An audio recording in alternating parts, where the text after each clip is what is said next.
Welcome to enVisioning Success, the weekly podcast that's your prescription for business clarity. In today's episode, we dive into the importance of marketing plans with Laura DiBenedetto and Julia Becker Collins.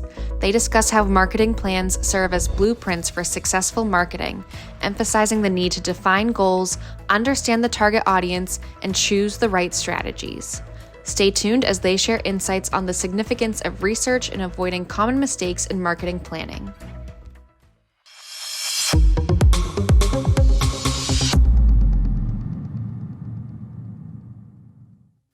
Welcome to enVisioning Success. My name is Laura DiBenedetto. I am joined by Julia Becker Collins, and we are here to educate you and help you with your marketing. Today, we're talking about laying the groundwork and crafting your marketing plan. We are pretty obsessed with marketing plans around here because it's like a house. If you don't have good blueprints, you're not going to get a good house. So if you don't have a good marketing plan, you're probably not going to get great marketing either.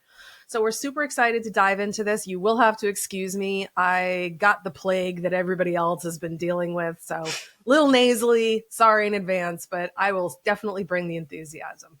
Julia, thank you for being the co-hostess with the mostest. That's what I'm here for. And somehow I avoided the plague. So, shrug. Hey, take the win, man. Seriously. I know. It's crazy. We actually had almost our entire staff out, all just dying of the plague. Not recommended. 1 star out of 5. No thanks. Yeah. So I'm excited to be able to feel semi-human again. This is thrilling. Instead of thinking about which tissue brand offers the most comfort for my nostril, I get to think about marketing instead. So listen, guys, before we dive into this, please do me a favor, go to vision-advertising.com and let us know what you like about these episodes. We really want to hear from you, and we want to create episodes that really inspire you, serve you, and help you reach your business goals. It's very important that this show speaks to you and serves you, so we really need to hear from you. Do the whole like, subscribe, share, rate, review. There's a big laundry list of homework, the whole thing I'm supposed to say as a host. Anyway, without further ado, let's dive in. So the first thing we're going to talk about is we've got an overview of a marketing plan. So you're going to think, well, what is a marketing plan? Is it like a 50,000 page document? Is this big obnoxious thing? It can be. Is it a 1 page? It can be. As long as your marketing plan is clear, it can be whatever it needs to be. But the job of a marketing plan is to help you understand who you're selling to. And we have been beating that drum hard for the last several months, talking about the avatar, which is your ideal customer. Understanding why people buy, that's very important. But also what your marketing objectives are. You don't just want to be like, well, I want to sell more stuff. Well, no kidding. Can you quantify that? We need to know exactly what you hope to achieve. And you want to make sure that you're using SMART goals for this and also getting into the strategies. Julia, I'm going to ask you to dive in and elaborate on what I've just said. See what you can do to make this even sexier for us. All right. Well, I obviously completely agree with the need for marketing plans. Sometimes I think people think it's more a list of tasks than a strategy. And it is definitely not a list of tasks. The marketing plan is what you come up with in terms of strategy. It is the thing you do before you figure out the tasks that you're implementing in order to move forward with your marketing. If you don't have a marketing plan, if you don't have strategy, that's when you end up with things like spaghetti marketing, where we throw things at the wall to see what sticks. At Vision, we are anti-spaghetti marketing. You could think of the no sign across spaghetti. And for all those who don't know what that is, it's just guessing, basically. And guessing is very expensive because more often than not, you're going to guess wrong. Correct. How many noodles do you got to throw against the wall before you're like, okay, we got one? That's expensive. Exactly. Don't do that. I was in a conversation recently, last week, actually, with a potential new client who actually used the same analogy to me, saying that they had been doing spaghetti marketing and now they really needed help not doing spaghetti marketing because they know they're wasting their money. So they needed to work with a professional who could come in and say, here is what you should do to reach the specific goals that you have. So like Laura was mentioning, SMART goals, marketing objectives, etc.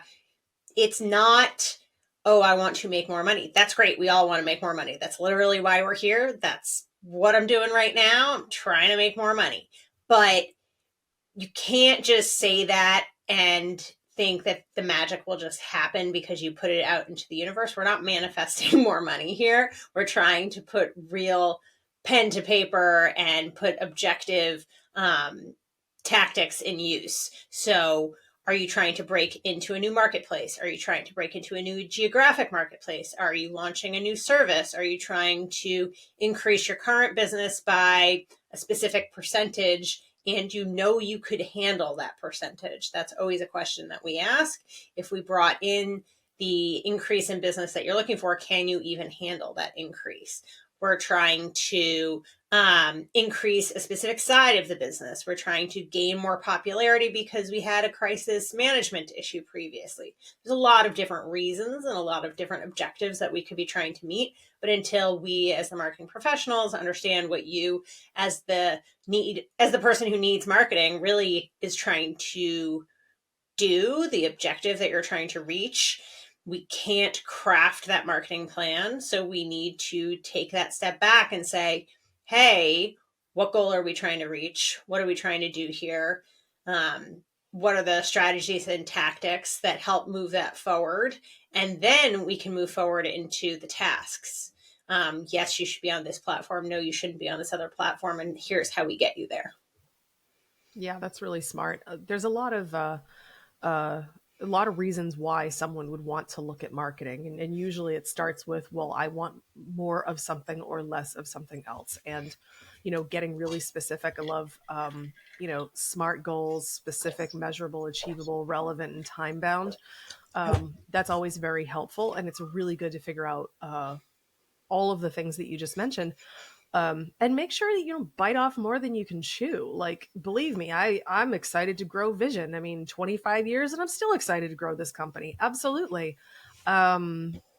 But I'm also not trying to double the size of the company every year because we would be crushed under the weight of our own success. Like, there's very realistic things that your team can handle, that you can handle, that you can also psychologically take on. It's just a lot. So Success is great. We want more of it, but always getting really specific into like what you want and putting the goal in mind as the first part of your marketing plan. Like, where are you going?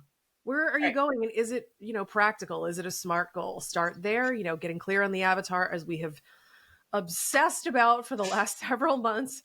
If you are just new to the show, please rewind, listen to some old ones. If you don't know who you're selling to, those episodes are for you. So there's so much here with marketing plans. And I remember just being an itty bitty baby marketer years and years ago. And, when I first started this company, I really didn't know what marketing plans were. I was just, a services provider, and we all have to start somewhere. I ended up learning what marketing plans are. It was like, whoa. And as a marketer, it really, it was a major game changer for me to have blueprints for everything. And it also meant that we keep our clients for like 10 years, 15 years, and our clients stick around and they only leave when they like retire or, don't want to do it at all anymore, and that's really, really powerful. I mean, plans make all the difference. They also make it easier, don't you think?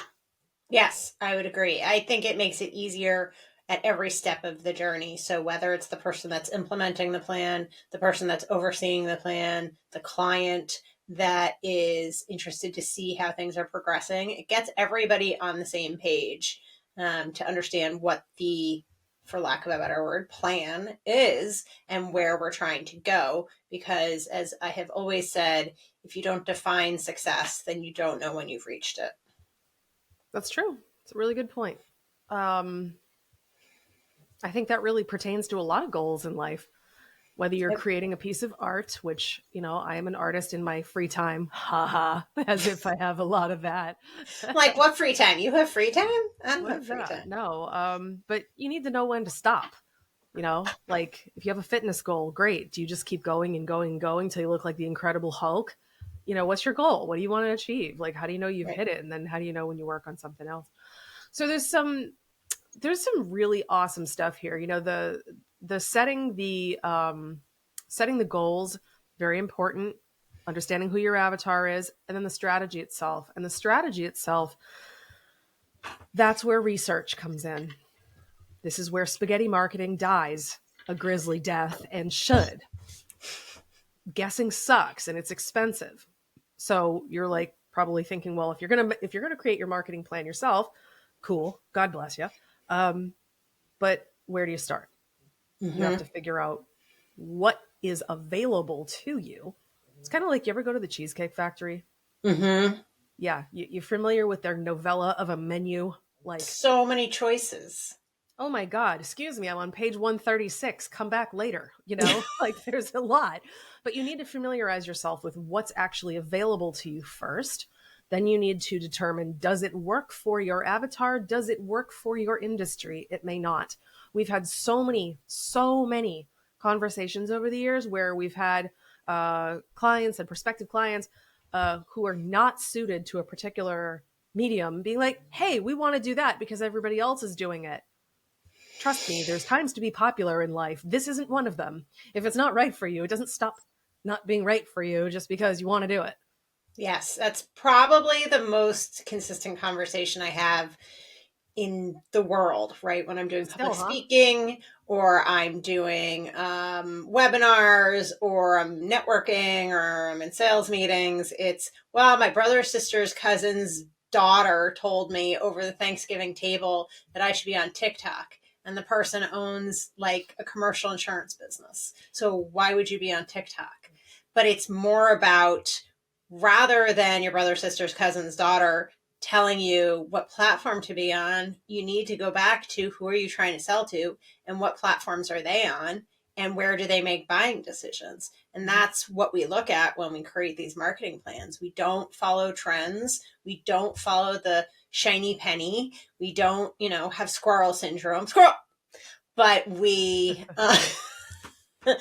we do look at it from an objective place of reason and fact, and say, okay, if this is the goal that you're trying to reach, your objective, this is who you're trying to sell to, well, this is where they are. This is where they will view what you're trying to sell to them. It could be email marketing. It could be Facebook. It could be YouTube. It could be PR. It could be awards. There's so many choices. It's like that Cheesecake Factory menu.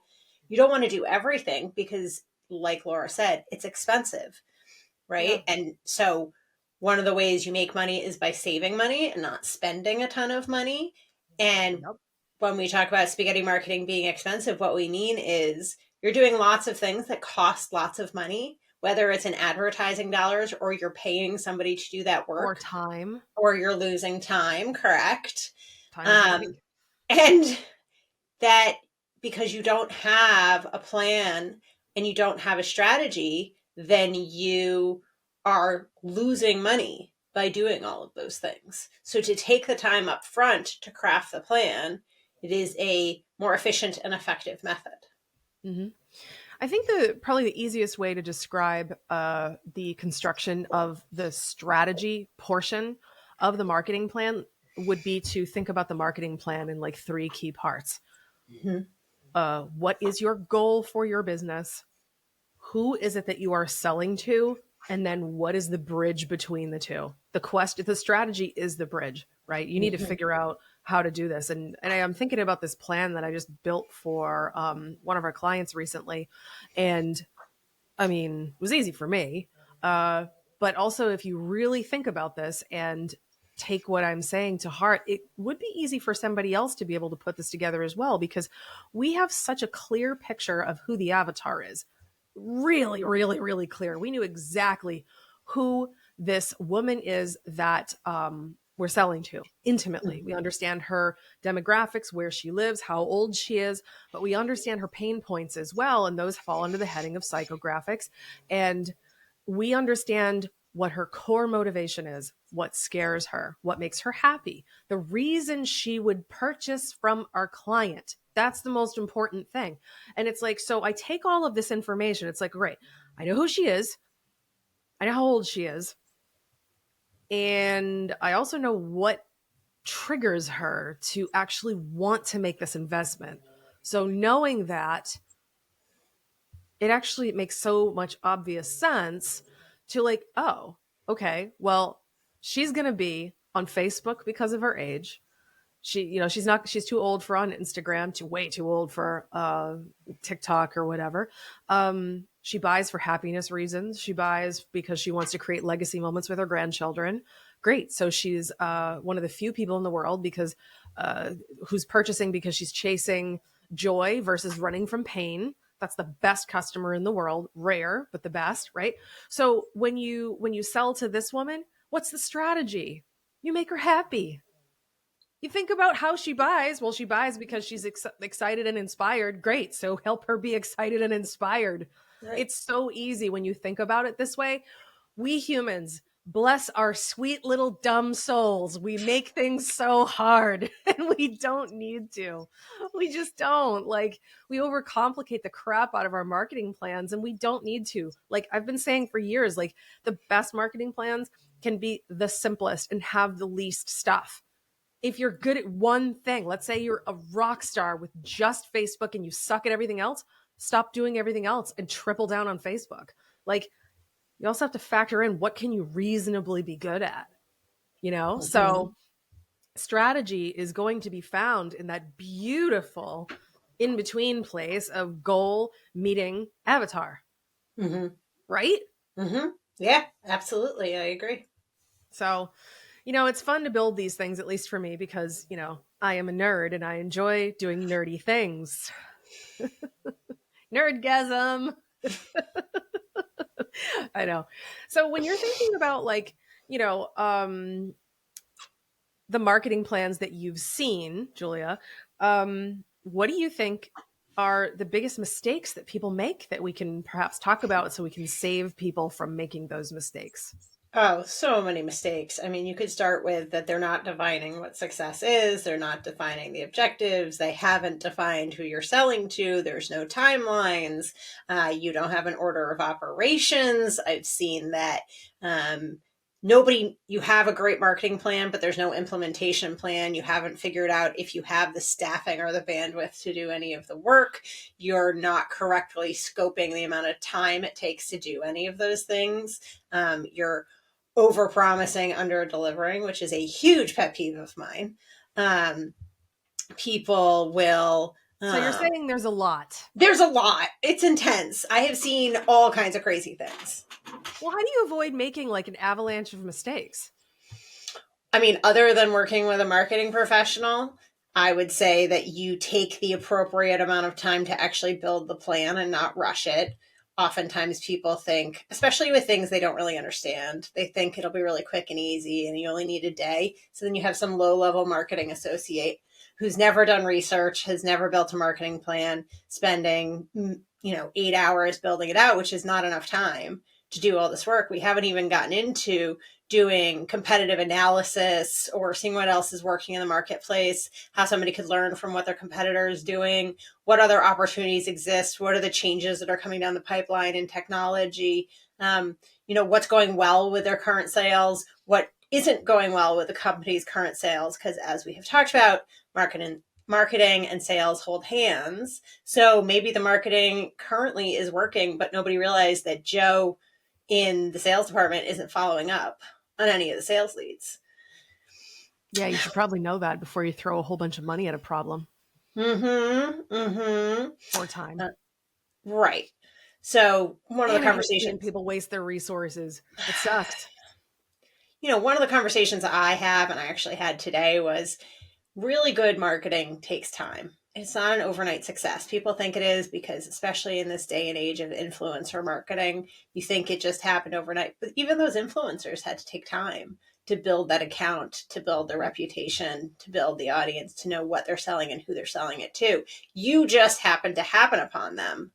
So you think it's an overnight success. But really the people that, using TikTok as an example, people that are, making full-time income on TikTok have been doing it since 2018, 2019. So even though you think it's overnight, it's not. Really good marketing takes time. Takes time to build, takes time to enact, takes time to analyze, takes time to see results. So that's one of the biggest problems I've seen.